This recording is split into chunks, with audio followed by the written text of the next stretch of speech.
Hello दोस्तों, कैसे हैं? उम्मीद है कि बिल्कुल आप लोग ठीक ठाक होंगे, स्वस्थ होंगे, मस्त होंगे और फिट होंगे। अच्छा, आप लोग का प्रीलिम्स जो है 16 जून का है। अब वो मुश्किल से 2-4 दिन बच गए हुए हैं। आप लोग की प्रीलिम्स भी अच्छी तरीके से तैयारी चलती होगी और बिल्कुल मस्त और स्वस्थ होंगे आप लोग। और आप लोग की तैयारी भी बिल्कुल मस्त और स्वस्थ फिट चलती होगी। और इस बार आप लोग का रिजल्ट भी प्रीलिम्स का फिट ही आएगा बिल्कुल। आपने देखा नहीं, अभी बहुत सारी चीजें सब वो हैट्रिक हो रही है। फील्डिंग पे फील्डिंग लगी हुई थी और जो है बैटिंग जबरदस्त हो गई, तो वैसे ही जबरदस्त आप लोग को प्रीलिम्स की बैटिंग करके आनी है। ठीक है, तो चलिए आज का देखिए, आज का टॉपिक मैं आप लोग को जो बताने जा रहा हूँ। आज का टॉपिक होगा हमारा आग्ल मैसूर युद्ध। तो आग्ल मैसूर युद्ध से पहले जो है हमें थोड़ा सा मेडिवल में जो है लिंक करना पड़ेगा। मेडिवल की टॉपिक उठानी पड़ेगी क्योंकि जो है मैसूर युद्ध में या मैसूर राज के साम्राज्य का जब हम टॉपिक उठाते हैं तो उससे पहले दक्षिण भारत की बहुत सारी चीजें को जो हमें अध्ययन करना पड़ता है, पढ़ना पड़ता है जो रिलेटेड है।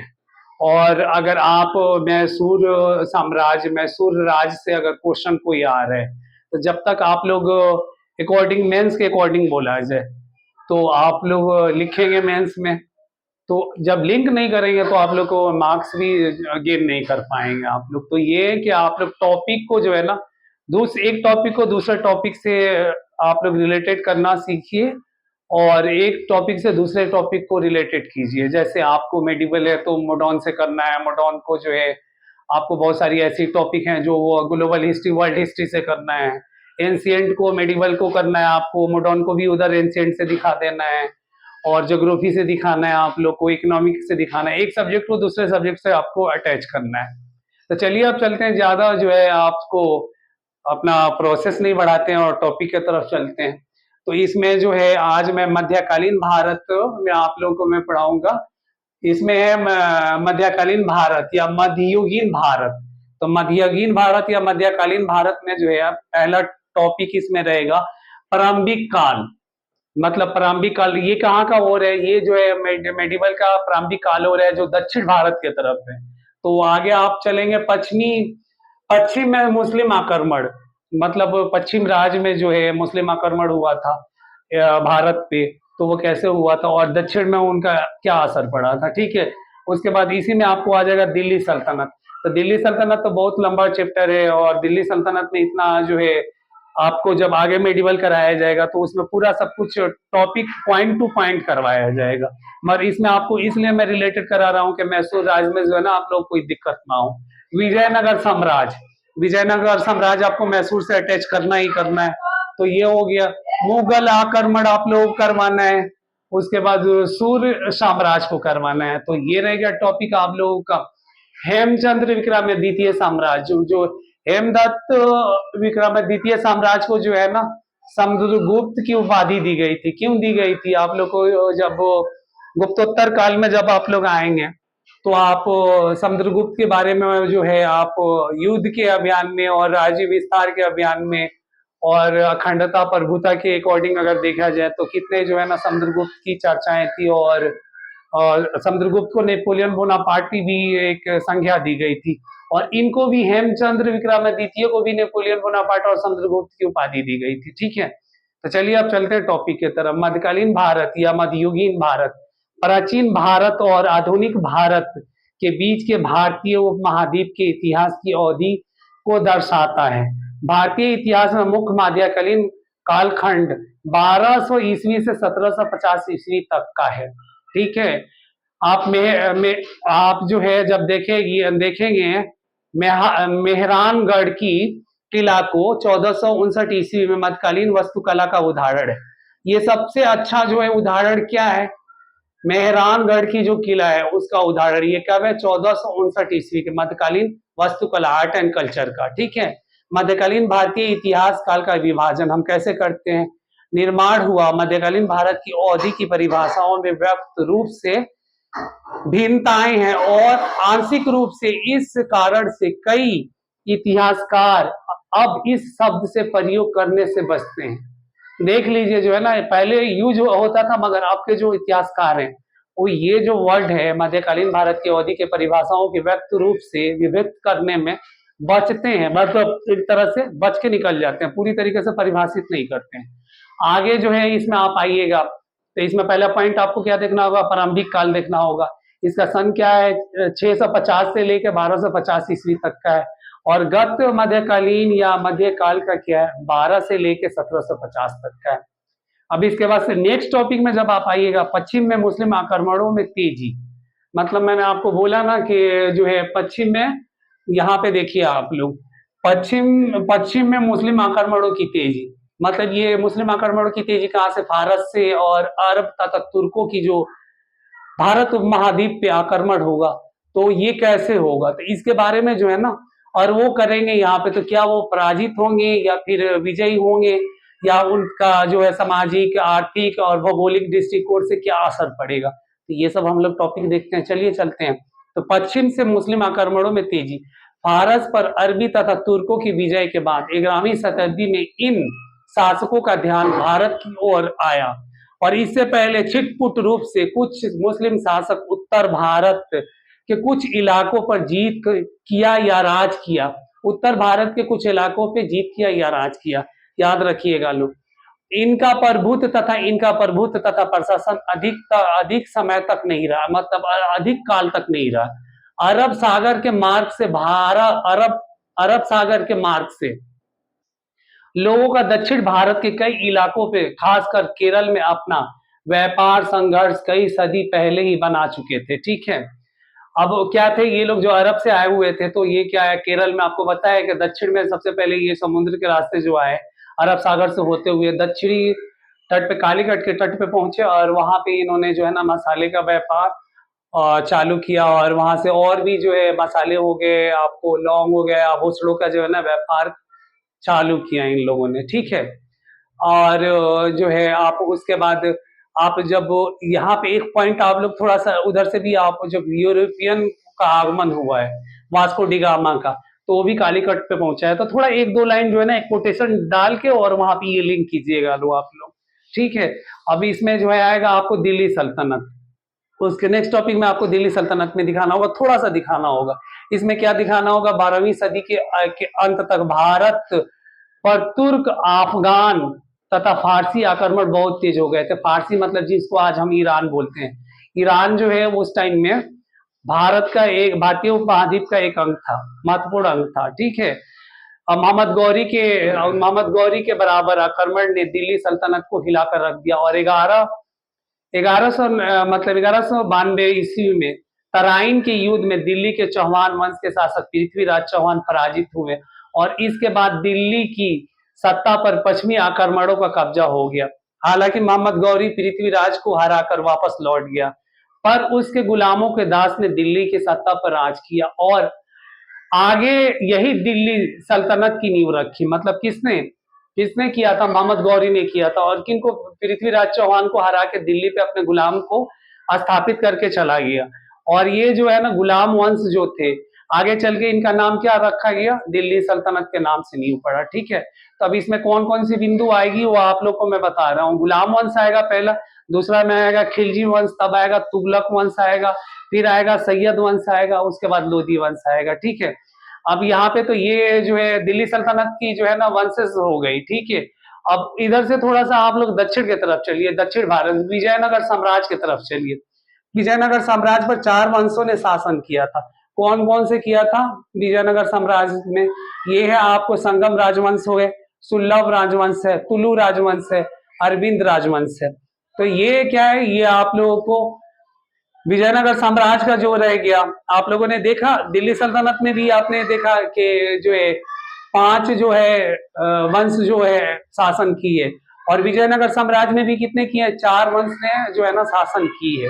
ठीक है, अब विजयनगर साम्राज्य की तरफ जो है मैंने आप लोग 4 वंश का बोला है, तब यहाँ से स्टार्ट होगा कि विजयनगर साम्राज्य की स्थापना हरियर तथा बुक्का नामक 2 भाई किए थे। आपने रंगाबिल्ला का तो नाम सुना ही होगा। हरियर और बुक्का मतलब बिल्कुल जो है ना एक रंग में रहना, और अपने को बिल्कुल जो है ना उन लोगों का जो विजयनगर साम्राज्य में स्थापित करने में हरियर और बुक्का का बिल्कुल महत्वपूर्ण भूमिका रही है। ठीक ना, और इन्होंने बहुत कूटनीतिक और राजनीतिक से जो है ना उस टाइम पीरियड का मैं बोल रहा हूँ आपको, 14वीं शताब्दी की मैं बात कर रहा हूँ। इन्होंने अपने जो है ना परचम को लहराया दक्षिण भारत में, ठीक है। और इन भाइयों ने 14वीं शताब्दी में अपने परचम को लहराया, ठीक है। जब कृष्णा नदी के दक्षिण का संपूर्ण भूभाग इस साम्राज्य के अंतर्गत आ गया और ये उस समय भारत का एकमात्र बिंदु मतलब एकमात्र बिंदु राज था। हालांकि अलाउद्दीन खिलजी द्वारा कैद किए जाने के बाद हरियर तथा बुक्का ने इस्लाम कबूल कर लिया था। देखिए अलाउद्दीन खिलजी ने सल्तनत काल में आप देखेंगे तो हरियर बुक्का को जो है ना विजयनगर साम्राज्य से इनको बंदी बनाया। बंदी बनाने पे इनके आगे जो है ना विवश किया कि इस्लाम धर्म कबूल करो, और हरियर बुक्का ने इस्लाम धर्म कबूल किया, ठीक है। उसके बाद जो है इनको सल्तनत पीरियड में देखिएगा अलाउद्दीन खिलजी जो है इनको रिहा किया और छोड़ा, और फिर ये विजयनगर साम्राज्य की तरफ लौटे। इस अभियान में सब देखिए क्या हुआ है, उन्होंने जो है आपको इस्लाम धर्म तो अपना लिया अभी इसके बाद हरियर तथा बुक्का ने इन्होंने इस्लाम धर्म मान लिया, जिसके बाद उन्होंने दक्षिण विजय के लिए भेजा गया। किनको भेजा गया था? हरियर और बुक्का दोनों भाइयों को भेजा। किसने भेजा?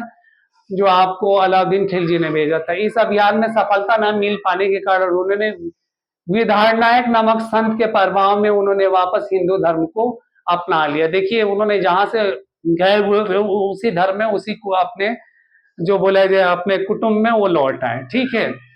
और ये किनके प्रभाव में आए? जो उस टाइम में एक बहुत संत जो थे, बहुत प्रभावी संत थे, विधारणाय जी जी, ठीक है ना। विधारणाय जो थे वो काफी उस टाइम के चर्चित जो है ना संत हुआ करते थे। उन्होंने वापस जो क्या है हिंदू धर्म अपना लिया।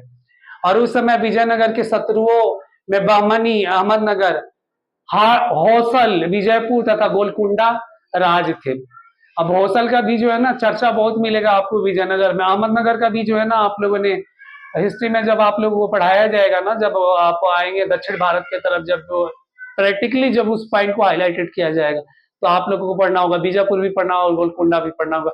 अच्छा एक चीज आप लोगों को बता दे रहा हूँ, गोलकुंडा का जो है ना कोयला बहुत मशहूर है और वहां पे हीरे की खान भी मशहूर है। तो ये जो है ना ये पॉइंट रखिएगा लोगों पे, ये ऑब्जेक्टिव क्वेश्चन बन रहा है आप लोग को प्रीलिम्स के लिए।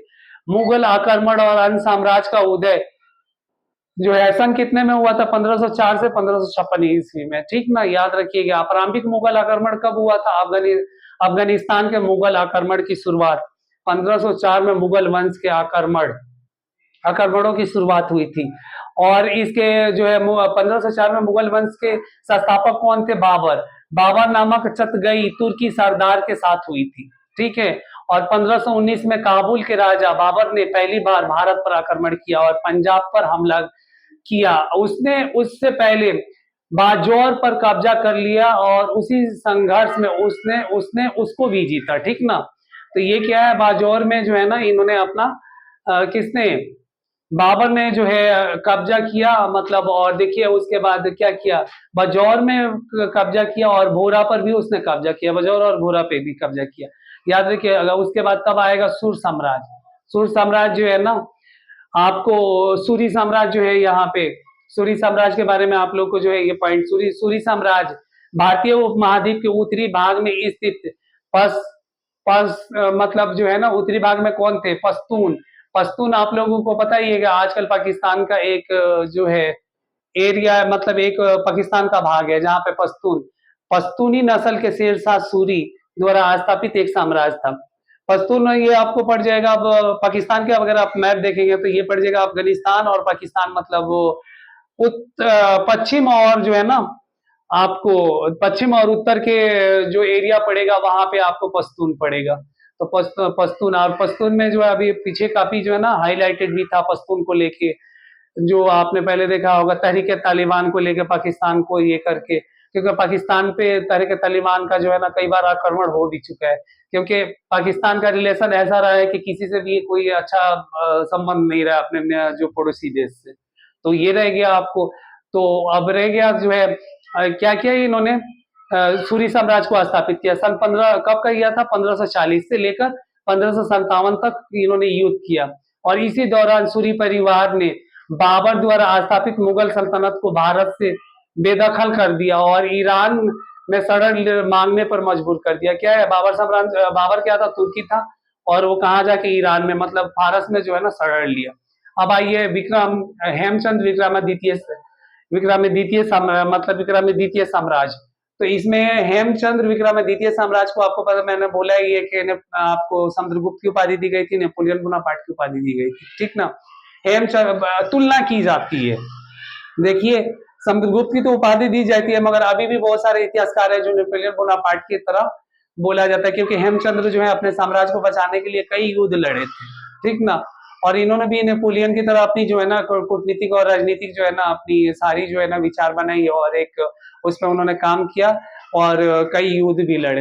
हेमचंद्र विक्रमादित्य अथवा हेमचंद्र विक्रमादित्य शुरू में जो है ना कमांडर थे और बाद में जो है ना सम्राट बने। हेमू हरियाणा के रेवाड़ी के रहने वाले थे और हेमू को मध्ययुगीन भारत के विरोधी मुस्लिम शासकों के बीच थोड़े समय के लिए एक हिंदू राज स्थापित करने का श्रेय दिया जाता है, ठीक है। उन्होंने पर अपने परिवार और अपने पूरे कैरियर में कुल 22 लड़ाई जीती थी। अपने परिवार के साथ में उन्होंने क्या 22 लड़ाई जीती थी। इसी वजह से उन्होंने कुछ इतिहासकार मध्ययुगीन के समुद्रगुप्त की खिताब दिया है। हेमू को मध्ययुगीन के नेपोलियन भी कहा जाता है, ये पहले भी मैं आप लोगों को बोल चुका हूँ। तो इस पे थोड़ा सा हाईलाइटेड क्या मध्ययुगीन काल की क्या है जो है हेमू विक्रमादित्य को क्या समुद्रगुप्त की उपाधि और नेपोलियन की उपाधि दी गई थी, ठीक है। और एक अच्छे योद्धा के साथ साथ एक कुशल प्रशासन भी थे। इनके कुशल प्रशासन होने के साथ साथ मित्र तथा उनके दुश्मनों ने दोनों माना, मतलब किन लोगों ने माना, मित्रों ने भी माना और दुश्मनों ने भी माना, ठीक है ना। मित्र और दुश्मनों ने भी दोनों ने माना, एक्सेप्ट किया, ये नहीं है किसी एक ने माना है और दूसरे ने नहीं माना। अब आगे चलिए, विजयनगर साम्राज्य में हेमचंद्र विक्रमादित्य का क्या रोल है, उन्होंने क्या भूमिका निभाई है और इतिहासकार इनके बारे में क्या क्या बोलते हैं। तो आप जो है अब इनके बारे में इतिहासकार, मशहूर इतिहासकार आरसी त्रिपाठी अपनी किताब rise and fall of Mughal empire, मतलब आरसी त्रिपाठी ने क्या rise and fall of Mughal empire में लिखते हैं कि अकबर के हाथ हेमू की हार दुर्भाग्यपूर्ण था। अगर भाग ने उनका साथ दिया होता तो उन्हें यह हार नसीब नहीं होता। और एक इतिहासकार आरसी मजूमदार शेर शाह पर लिखी पुस्तक के एक अध्ययन में हेमू ऑफ फॉरगेटन हीरो में लिखते हैं कि पानीपत की लड़ाई एक दुर्घटना की वजह से हेमू की जीत हार में बदल गई थी, और वरना उन्होंने दिल्ली के मुगलों की जगह बिंदु राजवंश की नींव रखी होती, ठीक है। आप देख लीजिए अब किन्होंने दो, आरसी त्रिपाठी भी बोल रहे और आरसी त्रिपाठी जी भी बोल रहे हैं और आपको आरसी मजूमदार जी हैं, इन्होंने भी बोला। आर त्रिपाठी और आरसी मजूमदार, याद रखिएगा लो, दो इतिहासकार का इनका नाम जो है ना इतिहास में बार बार आपको देखने को मिलेगा जब ये टॉपिक आप लोग पढ़ेंगे। चलिए मुगल सब आगे चलिए, आगे टॉपिक में जो है मुगल साम्राज्य 15वीं सदी के शुरुआत को मध्य एशिया में फरगाना में निर्वासित राजकुमार जलालुद्दीन बाबर काबुल में आ बसा, ठीक है ना। अब देखिए पहले जो है बाबर क्या है, काबुल में आग बसा और वहां वो फारसी साम्राज्य का काबुल प्रांत का अधिपति नियुक्त किया गया था और दिल्ली में निर्बल शासक और दौलत खान पंजाब पे अधिपति के बुलावे में बाबर ने दिल्ली की ओर कूच किया। किसने बुलाया था, जो पंजाब का अधिपति था दौलत खान, उसने जो है ना बाबर को आमंत्रित किया था दिल्ली पे आक्रमण के लिए, ठीक है। और जो है आक्रमण के लिए जो है ना आमंत्रित किया था। उसका इब्राहिम लोदी के साथ युद्ध हुआ जिसे लोदी की हार हुई और उसके साथ ही मुगल वंश की नींव पड़ गई, जिन्हें हमें अगले 300 वर्ष तक मुगल साम्राज्य का जो है ना भारतीय उपमहाद्वीप पे अधिपत रहा, ठीक है। तो आप लोग ये चीजें जो है ना ये इंपॉर्टेंट है, इसको आप लोग अंडरलाइन कर लीजिएगा। आगे जो है आगे चलिए, जो है ना इन्होंने 3 साल तक राज किया था, किसने, जो है मुगल साम्राज्य ने। दिल्ली में स्थापित होने के बाद बाबर को राजपूत विद्रोह का सामना करना पड़ा था। राजपूत शासक राणा सांगा के साथ खानवा का युद्ध हुआ। खानवा का युद्ध बहुत फेमस है, आप लोगों को पता होना चाहिए, जिससे बाबर फिर विजय हुआ, मतलब राणा सांगा से बाबर का विजय फिर हुआ खानवा के युद्ध में। बाबर की मृत्यु के बाद उसका पुत्र हुमायूं शासक बना। उसे दक्षिण बिहार के सरगान शेर शाह सूरी के हराकर पदच्युत किया गया, लेकिन शेर शाह की मृत्यु के बाद उसने दिल्ली की सत्ता पर वापस अधिकार कर लिया था। शेर शाह सूरी ने किसको हराया था, हुमायूं को हराया था। और दिल्ली के सल्तनत पे भी, दिल्ली साम्राज्य पे भी जो है ना शेरशाह सूरी ने अधिपत्य कर लिया था। मगर शेरशाह सूरी की मृत्यु के बाद से जो है ना दोबारा जो है ना आपको हुमायूं ने अधिपत्य दिल्ली पे जो है ना शासन किया। हुमायूं का पुत्र अकबर एक महान शासक साबित हुआ और उसने साम्राज्य विस्तार के अतिरिक्त धार्मिक सहिष्णुता तथा उदार राजनीति का परिचय भी दिया। वह एक लोकप्रिय शासक भी था। उसके बाद जहांगीर तथा शाहजहां सम्राट बने। शाहजहां ने ताजमहल का निर्माण करवाया, जो आज भी मध्ययुगीन दुनिया में यानी मध्यकालीन दुनिया के साथ आश्चर्य में गिना जाता है। मतलब मध्यकालीन की जो आर्ट एंड कल्चर है उसमें 7 अजूबों में जो है ना ताजमहल को भी गिना जाता है। इसके बाद औरंगजेब आया। औरंगजेब के शासन काल में कई एक धार्मिक व सैनिक विद्रोह हुए थे, ठीक ना। मगर हालांकि वो सभी विद्रोहों पर काबू पाने में विफल रहा। पर सन 1707 ईस्वी में उसकी मृत्यु के साथ ही साम्राज्य का विघटन आरंभ हो गया था। एक तरफ मराठा तो दूसरी तरफ अंग्रेजों के आक्रमण ने दिल्ली के बाद